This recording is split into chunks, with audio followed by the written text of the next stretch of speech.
Welcome. In front of me is a VIVO X300, and today I will show you a couple tweaks and the tricks you can do on this device.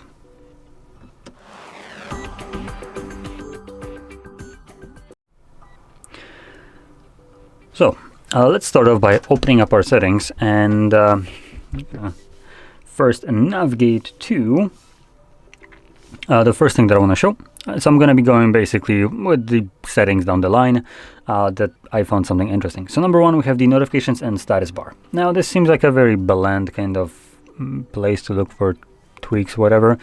But because this is basically same thing as OnePlus, one big parent company, they actually have retained these nice options that include status bar icons. I genuinely love this. I wish every phone had this. So in here, you can get rid of garbage that will be visible right here in your status bar that you typically have enabled. So maybe you have Bluetooth always on. You don't care to see it in your status bar. You know it's on. It's always on. Same thing goes for maybe something like Wi-Fi, though I don't actually see it here. So I guess we don't have everything. Let's see, anything else? Bluetooth do not disturb mode might be something that I would want to turn off. Hotspot sometimes. Let's see, anything else now? We do have battery, though in here under the horizontal we should be able to also, oh there we go, it's right below that, have the option to show battery percentage. Now there is option to show inside of the battery the percentage, but this option only will be available to you with a horizontal battery. For things like the vertical, it's going to be always outside, and you can see there is no more, you can no longer select the last option right here. So let me just kind of flip that back how it was, as this is how I prefer, and there we go. So this gives us all the info while keeping it minimal. Now unfortunately it looks like NFC is enabled and I can get rid of this crap. Yep, so it is enabled. That was NFC. That is a bit disappointing. Oh well. Now another thing in here is the style of notifications right here. So you can see I have right now 2 notifications. So these 2. And status bar only shows, I believe, 3 notifications. The moment it exceeds 3, it shows you then after that like 3 dots, and that's it. Now we do have a nicer option in here, at least I consider this to be a nicer one, which is the number. So here, when you select this, it will show you the number of notifications you have instead of the tiny little icon, which usually it's sometimes, at least for me and my blind eyes, hard to kind of see what the icon even is for. I know, boomer problems here. This actually just gives me a number, and all I need to do is just swipe down and see what kind of applications are giving me notifications, but it will tell me obviously info about all the applications, not just like, oh, I have 3 plus God knows how many more. Swipe down to check. So yeah, this is my preferred option right here. Now let's go back, and we also have the always on display right here options, so we can apparently just not even turn it on. There we go. I'm gonna select degree. There we go. So as you've seen, there is this, or there was this little button right there to redirect you, which I have just left it. Damn it. Customize? Nope. I guess I will have to find a different way to get there. So that's most likely going to be in home screen, lock screen, and wallpaper, and always on display. There we go.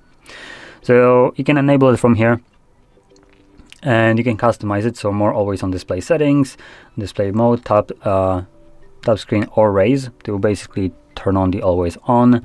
You can have it scheduled, so it will run permanently for the specified scheduled time. You have all day, which will be a bit of a drain on your battery. So if you'd like to have your phone last as long as it possibly can, probably not the best option. One that I personally do like is the top screen to or raise. Primarily the top screen is what I use to have like always on display. So this is a pretty good option. Move phone slightly could be also a good option, but I personally like the top more. It's just much more convenient just to do this, and voila, it wakes. Just to kind of give you a little bit of an example of what I mean. There you go. So same kind of principle. So you can change it to whatever option you want in here. And like I said, you can use all day if you like that. That's fine. Just be aware that you might have a little bit of a lower battery life. But this phone already has a enormous battery in here, so that might not be such a big problem. If you're wrecking something like this piece of shit right here, now that's a bit more of a problem, considering this phone barely lasts like, what, a day? So yeah, it has like basically half of this phone's battery. While being actually just showing that side by side, being almost identical size. Just makes you think a little bit. Anyway, here is the top two for the always on display. Anyway, let's get back. Now in here we also have some customization to our always on display, so we can change how it's being shown. Right now I only have the time, but which is pretty minimal. Also, this will change how much battery is being consumed. If you're going with the all day, depending on which one you choose, if it has way more on your screen, that will have a bigger battery drain than just, for instance, something like the time. So if you select something like this right here, you can see that there is, can I get rid of this? Yes, I can. So you can see that there's much more happening on the screen with colors, a bit more brightness, and just more screen actually being utilized. And that will have a bigger battery drain. Now, the reason there is a difference between how much is visible on the screen or not is because these devices use OLED displays. And the way OLED works here is when something is purely black, like for instance this area right here, right? Let me just maybe clean the screen a little bit so I can see it better. Yeah, so this looks like a purely black screen around here. So all these spaces are just straight like black. And because of that, the area around here, where it's just straight black, is actually, the display isn't even on in this area. So the pixels there are basically turned off. They are not on, they're not consuming energy to be lit up because they don't need to be. There is nothing there. So when selecting, for instance, always on display like this one, at this point, you only have whatever pixels are lighting up these numbers and the day of the week, along with the date and percentage of battery. But if you consider, for instance, this one, there is much more happening on the screen right here. There's way more that needs to be lit up, like all this stuff here and here. So you can imagine that there's significantly more energy going to the display than there is with just the time and like whatever was right here. So again, whichever one you choose, you might see varying levels of battery life. Okay, so let's move out of here. And while we're already in the home screen, lock screen, wallpaper section, we can also check out some other things, like for instance the icons. Now we have a very kind of limited amount of icons, so we have only 2. But if you download more, they should show up right here as a choice for you to select. Now these 2 are basically the default options that come with this device, so I can choose from either one of those. You also have additional options regarding those icons, so you can change the size of them, as you can see, and you can automatically see the how it will look like on your home screen.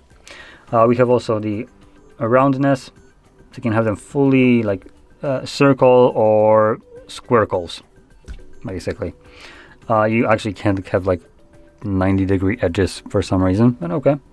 And we also have the option to show icon names, and you can get rid of them. I personally like to have this on, so I'm just going to keep it as it is. Another thing in here is the color and style, system and app UI color, so we can check that on, and you can see we now have control over accent colors like these ones right here. Let's see, anything else that I can quickly show? Okay, it's in a single format right now, which I just realized. But okay, so we have the options visible right here, which will be affected. So for instance, things like the timers, clocks, or whatever, you have the plus icon. They're all going to be basically whatever you select right here. Now we have obviously entire color palette right here to choose from. You also have the default option, this one. Oh no, never mind, that's not the default option, sorry.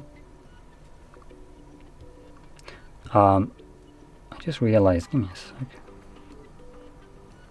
Interesting. Is that even visible on camera?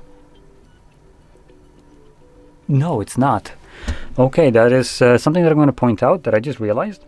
So the white background right here, if you can call that a white. I mean, this is white around here. This area is not. This actually changes the tint depending on what you select right here. So right now it has a bluish tone to it. All like this area right here is kind of like more of a grayish tone to it. It actually has a bluish color. If I change it to green, it changes everything to greenish tint. Now, camera isn't really picking that up. Maybe on your end you can see it a little bit, I don't know. But I sure as hell can't see that happening on a camera, but I can see it definitely when looking directly at the phone itself. So, something to keep in mind. Now, apart from that, below that we have also pick colors from wallpaper. Now, just to check our wallpaper, we have the stock wallpaper right here. So, just a lot of bluish colors. And you can see that these options right here are relatively corresponding to basically our wallpaper. Now, if you change it to some other wallpaper that has a little bit more flair to it, a bit more color than basically like 2 colors that mine has, you might have much more varying colors to pick from right here. And these basically will apply to the entire system. And even when you change your wallpaper, it will keep whatever option would have been in this area, but adapt it to the new wallpaper. So it's a pretty nice way to basically match the color scheme of different toggles and all the other things around accent colors to the wallpaper that you're using. Anyway, let's move back. And here we have some other things like lock screen settings, dynamic effects, home screen. Dynamic effects I think are for like fingerprint. Let's see. No, never mind. Oh, okay. I was pretty sure we have this, but good that I checked it because I thought that it's somewhere else and I will be looking for this for a while. So we do have the home screen transition, which is basically the animation speed of the display or the opening animation. Now, moderate is basically the default one, but we have, for instance, efficient, which is just faster.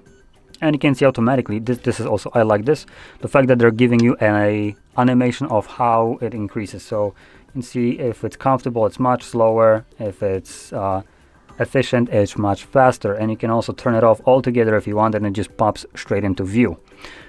Props for giving us visual animation on how this will look like. I really enjoy this.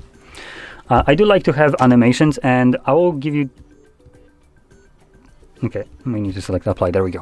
So once you click on apply, that will change permanently. Now, I like this, specifically the efficient one, because with the none, there are some things that will have animation that goes specifically for using gesture navigation. So when you have gestures, you will be swiping up, and that animation of where it's kind of like going from the full screen to this mode is animated as long as you're holding the screen. When you let go, it just pops into perfect kind of view, right? Yep. So with that in mind, it might look sometimes a bit jarring, though they do have some transition here. It's not actually like instantaneous like you would expect. So they are still doing a little bit of wonkiness happening here because it has a tiniest bit of fade between these. So it's not per se not animated because it does have fade, but it's still a bit faster than what you would normally experience. In general, I do prefer efficient. It's just increased speed of animations while still retaining them. So that's kind of why I like it. And in here, this single option actually basically changes animation all throughout the entire system. As typically these animations are separated into 3 different modes, which I'll show you right now, because maybe we can even increase the animation past what we just did. So we're going to go into About Phone, and we're looking for, I believe, build number, which I never can tell where that is. Battery, email, nope, definitely not here in this case. Hardware, model. Nope, not this. There we go. So it's software version in here instead of build number. When you click on that 7 times, it will enable the developer mode. So now we can go back, and we should have under, is it system management? Yep, system management, developer options. And here we're just gonna kind of start swiping down. And a lot of these are kind of unavailable to us, which is a bit odd.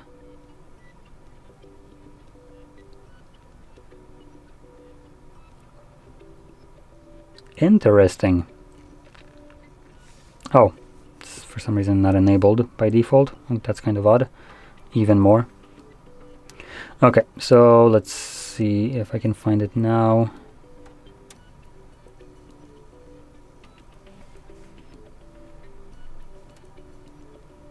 There we go. So we have window animation scale, transition animation scale, and animation duration scale. Now I can already see that these are completely separate from the options that we have already changed. These are still set to 1x, which is the default animation speed. So we can go to all 3 of those, change it to 0.5, and this will increase our animations even further. So now these should be a little bit faster. And in here, I believe if we select in the developer options to be off, they actually possibly would be completely off without that kind of weird fade-in effect. Anyway, let's continue on to other things. So I'm gonna move back here to the top and move now to the display brightness and eye protection. Now we have things like the light and dark mode right here. With the dark mode, you're gonna get better battery life. If you are interested in checking that out, you can. What I would maybe recommend also checking out while talking about the dark mode is the schedule switch. This gives you a couple options: sunset to sunrise or custom timer. And what this will do is it will swap automatically from light to dark mode and later on back to light mode depending on the time of day. So for instance, during the normal daytime it will be in light mode, and then once the sun goes down, this option, it would automatically switch to dark mode. Now I feel like the dark mode is better utilized during the night time, so you don't get flashbanged by your own device, while in the typical daylight it might be easier to see your device with the light mode. So this would give you best kind of results for both of these time of days, right? And automatically swap between them. So it's a pretty nice option, and you can select the custom timer as well if you prefer that instead. And yeah, in general, it's a neat option that I recommend checking if you like the dark mode. Maybe you just don't like it all the time. Now if we move further down, we should have, where is it? So we have screen options right here. I kind of like the fact that it's kind of in its own category. So we have screen refresh rate. We have a couple of modes: smart adoption, standard, and high. Now newer devices, which this is a new device, so it doesn't really have this, but some brands, I guess would be probably more accurate, started removing the high option right here because it's honestly just useless. Now the reason why it's useless is because the smart option already utilizes high, and high only serves to waste more battery. So if your smart option already runs to up to 120 Hertz, as high does, then these two options are basically the same. Now in this one it also says up to. The reason I'm kind of clarifying this is because some devices, when they have high, it runs the display at permanently 120, so it removes the power saving kind of finicky options that it has. Here it retains it, so it's basically identical to the smart mode. Now in general, I recommend either sticking with smart if you like the nice battery smooth motion right here, the visual clarity in motion, then this will be the best one. But if you don't really see much of a difference between the smart and the standard, then you can select standard. This will run your display up to 60 frames, so basically half of what the smart does, but it will also get you better battery life, which is actually mentioned right here.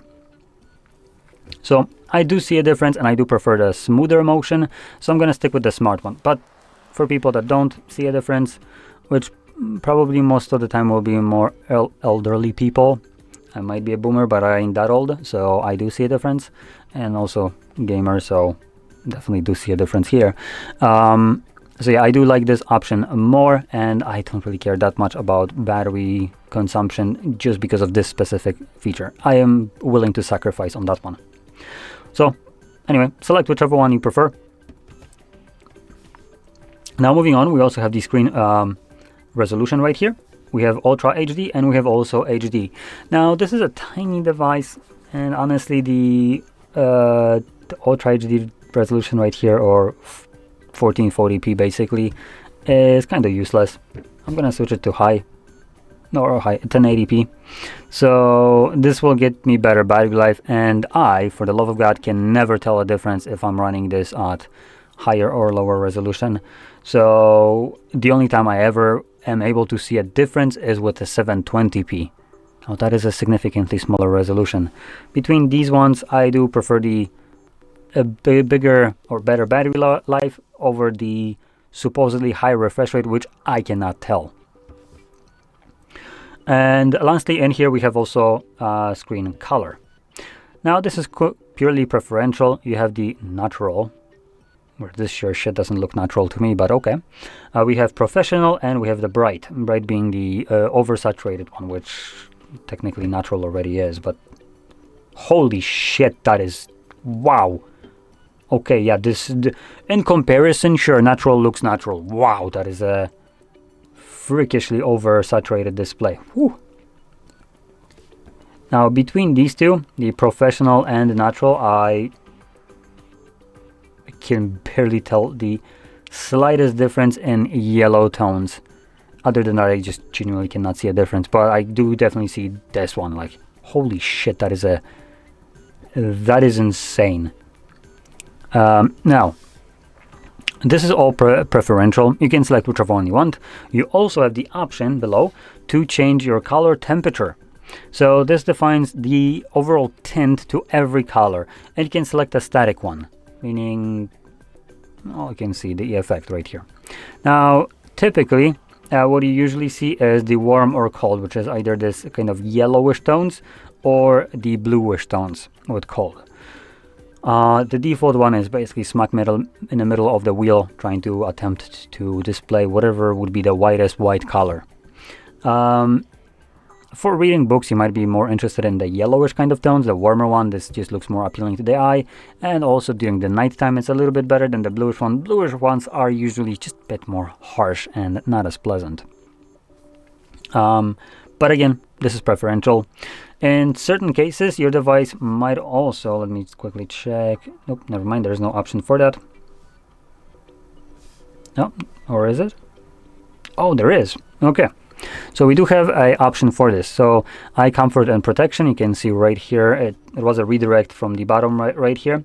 So the reason I'm pointing this out is because whatever you select right here will be completely disregarded if you go into adaptive color and turn that on. And this will then attempt to match the color temperature. So it will be changing this wheel depending on the environment lighting.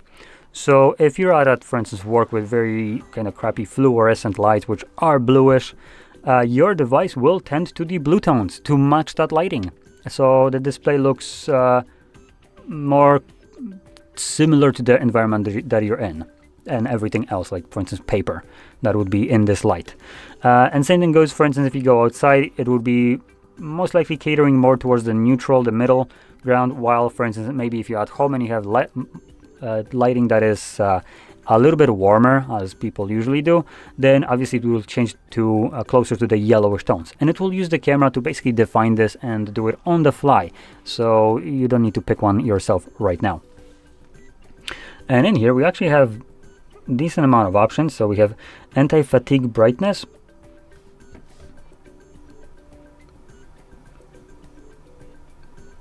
that's kind of interesting reading it. So intelligently adjust brightness based on screen on time and eye strain to ease fatigue. Now I have no clue honestly how well this will work, but if it works, this could be actually a pretty neat option if you tend to have like eye strain from using the device. your eyes start to hurt or they're just drying up, maybe this will help you. Obviously, honestly, you can't go wrong with that, just trying it out to see how well it works. So I would recommend actually checking it out. And it might mean that we do actually first need to enable the eye protection. And we do, because I just saw the change in tone. So make sure you actually toggle that on in general if you're even planning to use this option, as it wasn't on till I toggled it on in here. Anyway, let's go back. And one more thing that I want to talk about in here, this will be a very niche option. It's the display in full screen. Now, this is a very niche, doesn't have anything in here. But I want to point out there are certain applications sometimes that will try to hide the camera and status bar right here. So they will give you a black bar. Those are usually apps that will try to run in full screen, maybe things like games, or one that I've experienced myself, which would have been the Steam Link application, which allowed me to stream games from my computer. This application specifically tried to hide the camera by just getting the entire black bar right here, removing the status bar, and obviously making the display a little bit smaller. So once you install such an application, it should be visible in here, and you'd have the option to change it so it uses the entire display, and you would see at that point the cutout in your screen. So I personally like that more over the black bar. Anyway, there was one more thing that I wanted to show in here, and that would be in system management and then system navigation. Here we have the gestures and buttons. By default, we have buttons. So that's basically what you would have. I personally like gestures, so I'm gonna select that. There we go. Actually, I just went completely retarded mode right here. So we had buttons, and okay. So yeah, I switched to gestures right now. That's generally what I prefer anyways. And in here, apart from just being able to change to gestures and so on, we have other things like hide indication bar, which is this bar visible right here at the bottom. Honestly, it serves no purpose really, so I just like to hide it. No, we're not gonna learn. Seriously. Oh, okay, turn on. Not. So when it's hidden, you no longer have this indication right here. And I want to check one more thing. Interesting. Swipe to bring up. Oh, it's turned off. There we go.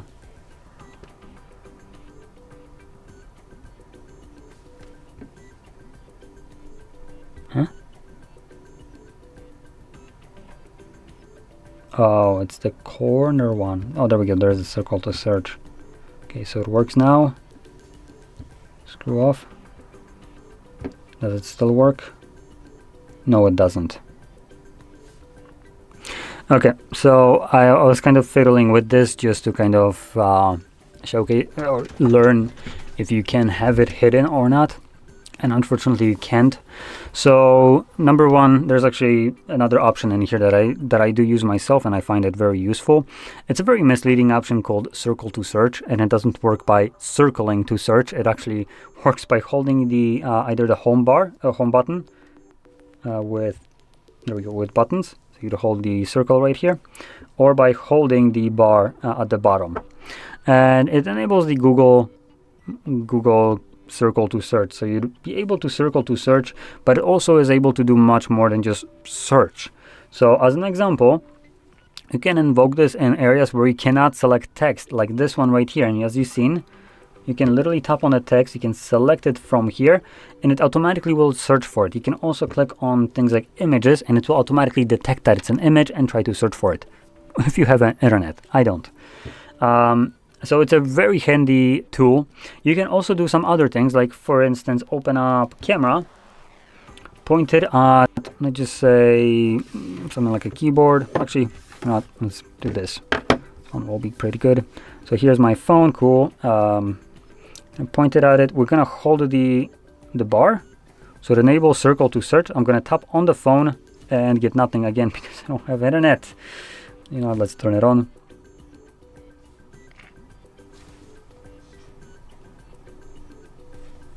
So let me just quickly connect.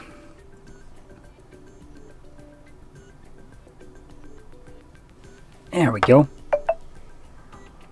And you can see it automatically now searches for it. And it tells me that this is the Samsung Galaxy S25 Plus. Are you shitting me? You had one job. This is S25, not a Plus. So yeah, remove the Plus. It almost got the thing correctly. These phones are basically identical. So, I mean, if this was a really smart AI, it would be able to see the screen or the camera spacing size to the body and figure it out that this isn't the Plus. But for instance, the first option right here is correct. So this is the S25, the normal one, unlike that rating at the top. So besides, these are almost identical, so I guess I can't really fault it. Now let's try another thing, like the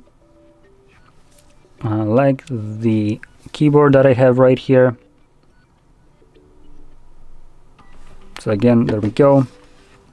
Gonna click on it, and okay, it found it pretty well. So it doesn't really find the offer that has it, but I'm pretty sure with a little bit of a search you would be able to. These are some AliExpress keycaps that I bought. So if you find something like AliExpress, this would obviously work.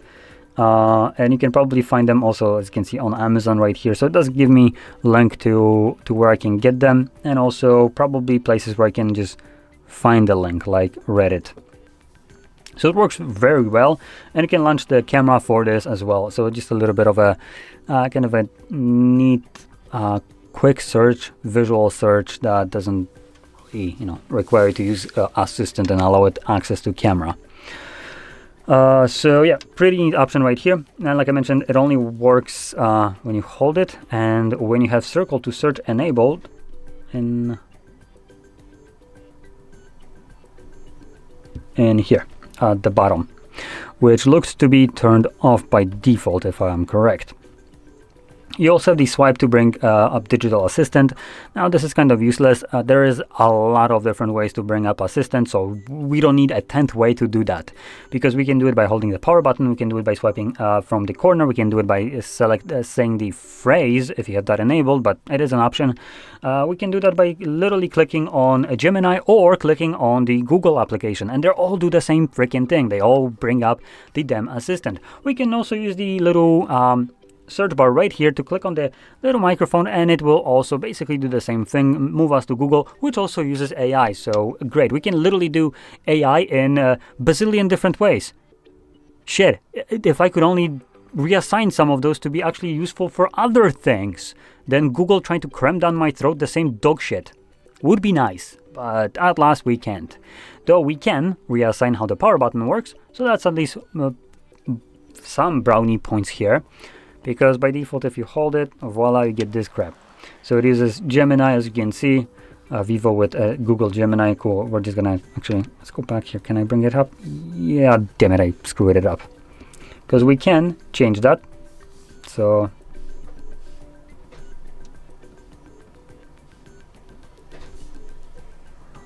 be nice if I actually write power. There we go. Power button, and we can basically turn off the Google Assistant, and we can do the power options instead right here.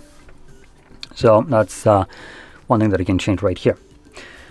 Now there's only one last thing that I wanted to show, and that will be the little Samsung-esque sidebar. It's barely visible right here, but you can see it faintly. You can swipe up on it, and the first time around it gives you this info. It is enabled by default, just so you know. So got it. So you can see we have our applications right here. We can extend it to see all of them, very reminiscent of the Samsung UI. And apart from you being able to just straight up launch applications from here, and being able to access this bar in applications, as you can see, you have the options to have this kind of pop-up window, which you can minimize into this little app head right here. So you can do whatever you're doing in here. You can bring this up at any point, continue to use it. There we go. And we should also be able to do this. So as you can see, when you have it in this pop-up, you can grab it and drag it to the top, and it gives you this grayish area. So if you drop it, it will split screen it. And you can do this also at the bottom. So there we go. Additionally, we can also click right here and you can swap it. So basically top to bottom. And even furthermore, we can add combination, which this one will be the nicest option right here. So when you select add, you can select add automatically. Cool. And now we should have, there we go, our app combo as just a straight up single application that we can launch right now. So let me just close this. Let's just close all of this. Click on this and it automatically opens up both of these applications that I have saved. So it allows me to instantly jump back to multitasking without any kind of hassle whatsoever. And I personally really like this option specifically. It's a pretty handy option for instance, YouTube and browsing the web. So if you don't use something like YouTube Revanced, which I highly recommend, as it basically allows you to play videos in the background without paying the damn subscription. It's something that we were used to able to do, but you know, enshittification on everything basically took that away. So you can use Revanced for that, but if you don't want to, or in the future you can't, because Google is just a bunch of cunts and they basically try to remove freedom of installing side-loaded APKs, then this will be one of the ways to circumvent this. You can browse the web and have YouTube on the top, for instance. Can shrink it. So you would be able to play YouTube videos in here while basically browsing the web at the bottom. Pretty handy, I would say. That was something that I used before I found it Revanced, but ever since it kind of, for me, became useless. So as long as I can use Revanced, I don't need this, but I just want to warn you in the future, if you're going to check out the application that I'm telling you, it won't be available for probably much longer, because in 2026, Google wants to basically make it mandatory for developers to pay them money to be able to have applications signed, so you as a user can install these applications. And that's their way of, quotation mark, fighting against malware application. Now, what they're referring to malware isn't actual malware. It's basically apps that take away the ability for them to make money. So it's malware in this kind of sense that they can't monetize it. So they did, by literally just extorting money from people that shouldn't be extorted. For God's sakes, if you're making an application, you shouldn't be blackmailed into literally paying money to be able for people to use this application. It's like if Windows decided you no longer can install applications from anywhere but our garbage-ass Microsoft store, which developers need to pay us money to be able to post there. Like, does that seem absolutely fucking retarded? Because to me it does. And I don't think this is even acceptable. Hopefully European Union will get to their ass and this will go away once it comes into life in 2026, which is right around the corner. Jolly old goodness, I can't wait. But in any case, this basically sums up the video, and I hope you found this video helpful. And if you did, don't forget to smash like, subscribe, and thanks for watching.